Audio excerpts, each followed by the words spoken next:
What's up, Soul Family? Coming at you with another collective reading. This one is going to be about. We have Doctor Strange. This one says, Intention is a gateway to glory. So, that being said, if you're interested in a one-on-one reading, you can do so by directly messaging me. Up until this Friday, the 29th, I'm doing readings for $20, so you can get one for up to 20 minutes and ask whatever questions you want within that time frame. Or I can simply pull and see what comes out. If it does not resonate, then I will simply refund you. That being said, let's jump right in.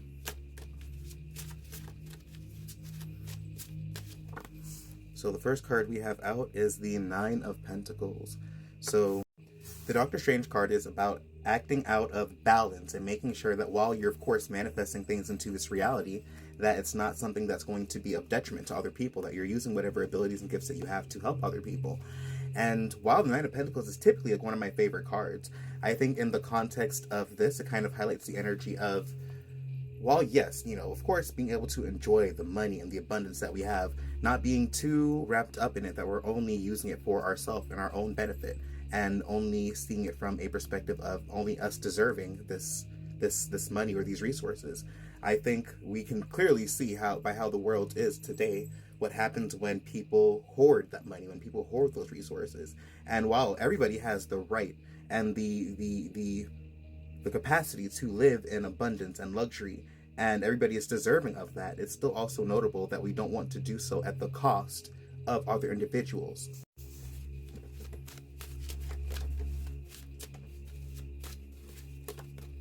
And then we have the Four of Cups. So then I think a lot of the times it's like, maybe you're in a situation like where you are maybe not seeing what you are able to manifest, especially since the card that came out was like about Doctor Strange, and your intention is what's needed.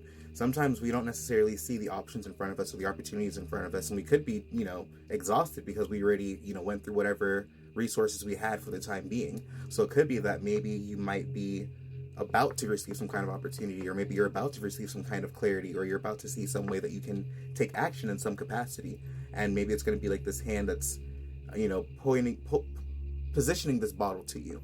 So maybe it's a matter of, you are exhausted. Maybe you it's not that you weren't seeing it, but maybe you didn't have that resource given to you yet, and maybe you're about to. So maybe you're, thirsty and you're about to get that cold cup of water. So sometimes I think a lot of times in the physical realm, like there's this notion that money doesn't buy happiness, and I will be the first person to say I disagree. I think when we are able to have resources and be able to have all of our survival needs met, it allows for better breeding grounds for us to access higher levels of awareness and consciousness. I think when we are in survival mode, like while yes, sometimes that survival mode can give us the ability to grow, I think it happens exponentially better with rest and with care and with luxury versus, having the bare minimum. So I think when we're exhausted and we've gone through, whatever resources we have, we're kind of like, tired. I think it's understandable that sometimes we might, need that handout or that ability or that connection or somebody to maybe give us some kind of something.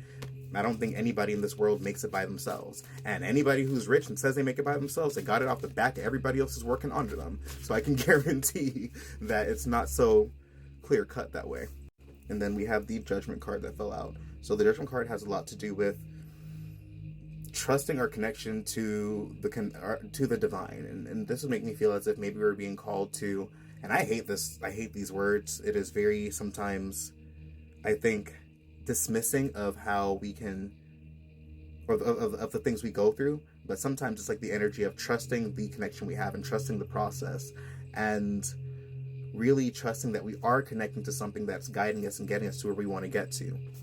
Doctor Strange had to build a connection to the divine and to spirit, and something that he eventually learned to rely on. And one of the quotes that I remember from Doctor Strange was, he was like, I control it by surrendering. Like, how does that make any sense?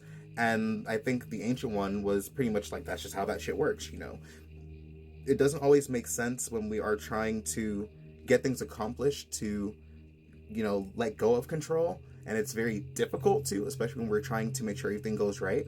But when we allow ourselves to trust the connection that we have and trust that we are getting, these hints or these like, these little cookie crumbs to where we need to get to, then it sometimes allows us to get what we need. Like, I've had times like where I've been wanting to stay in all night and I've been stressed about money, and I'm like, fuck it, I'm gonna go out. Like, I got signs that I should go out. I'm like, this makes no sense. I have no money, I have no resources.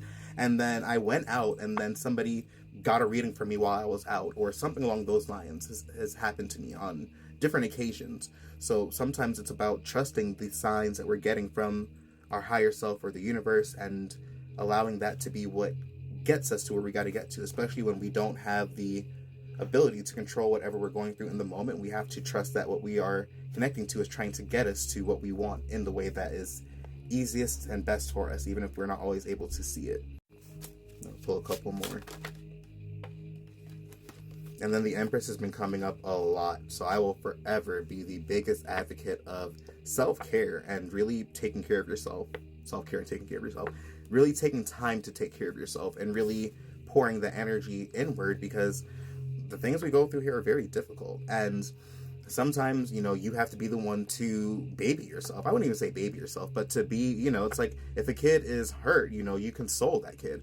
I know that some people have the perspective of like, oh, they need to just stop crying and grow up or whatever. But sometimes it's the energy of, there is genuine pain, or there are things that need to be healed or paid attention to, and that can only be done through nurture and care. Sometimes I feel like we have to really allow ourselves to be the person who's soft on us when the world isn't always going to be the one to reflect that energy back to us all the time. And then also the Empress energy is definitely the energy of luxury. And I think it's also important to note, like, so the main card we got was Doctor Strange, and making sure that we balance out like whatever we're working towards. So, or balance out whatever our gifts are, so we're not just like being self-serving. And when we think about like emperors and empresses, we think about the mad ones, the tyrant ones who abused their power, and who, once they rose into and had control of things, they either destroyed their empire, they killed or harmed or destroyed countless other people, and then eventually, almost every single time there's a tyrant, that tyrant gets put down.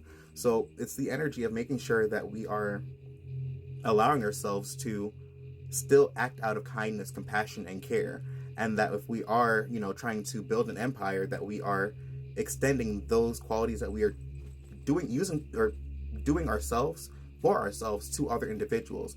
The Empress's kindness doesn't just go one way. It's like, since you're able to pour that kindness into yourself, you're able to share that outwards. It's like it gets reflected outwards most times or not, or at least it should, in the healthiest manifestation of the Empress. Because what is an Empress without the people who she is ruling over, and not the best thing, because we're not ruling over anybody here, but you get what I'm getting at. I'll pull one more, and then I'll look at the bottom of the deck.